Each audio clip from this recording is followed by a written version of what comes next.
Hello lovely people, thank you so much for tuning in today. Today I'm going to be giving you my advice on where to begin with low whistle. Now when you've chosen your whistle, there are a few things you can do to get your fingers used to the stretch. Of course, with a low whistle you'll need the piper's grip, and that's basically, rather than covering the holes with your finger pads, you cover the holes, please ignore my cut, you cover the holes with different parts of your hand. So your finger is in 3 segments. So I tend to use the first pad down the bottom here, this chunky piece on the first finger, the middle pad on the second finger, and the top pad on the third finger. Bottom, middle, top. Like so. So you end up with a funny angle, but this gives you the easiest way of maneuvering your fingers and covering the whistle. Now, with my left hand, I can make the stretch on this whistle. I can make the stretch on most of my whistles, so I don't need to do a double piper's grip, but I do need to do a piper's grip on the bottom hand. With larger whistles, this is still a D, but the finger stretch here is much larger. Some of these whistle holes are also difficult to cover, so with this whistle, I do need to do a double piper's grip. Basically, the best way to get used to the hole spacing and the finger spacing is to practice, practice, practice.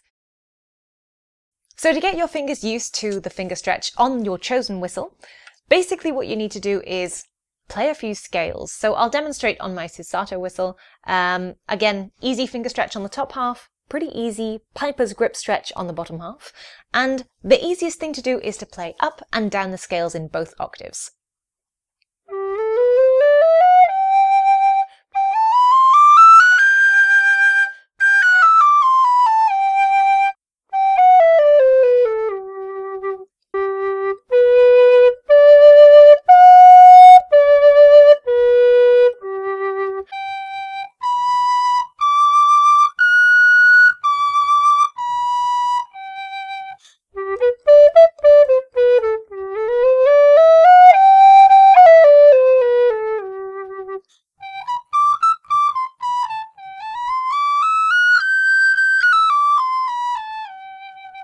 And doing this on the top hand in particular is probably the most problematic thing for people with low whistles.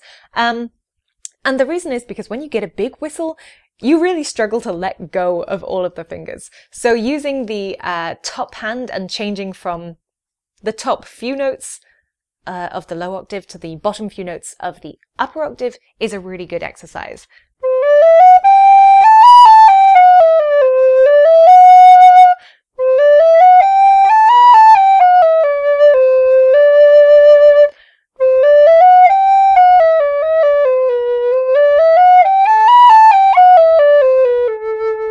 And that will allow you to get used to holding on to the whistle, repositioning your fingers when they've all moved from the whistle, and getting that grip perfectly.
So, thank you for watching. I hope you enjoyed this video. I hope it was helpful. If it was, please give me a like and don't forget to subscribe. Hit the bell notification button down below.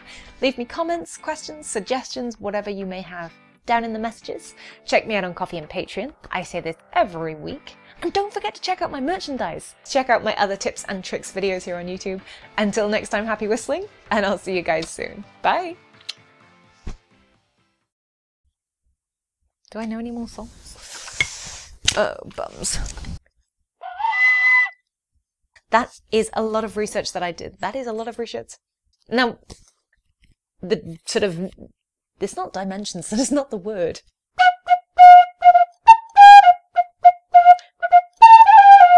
They're good guys. And girls. I think I mumbled. Was any of that coherent? We'll never know.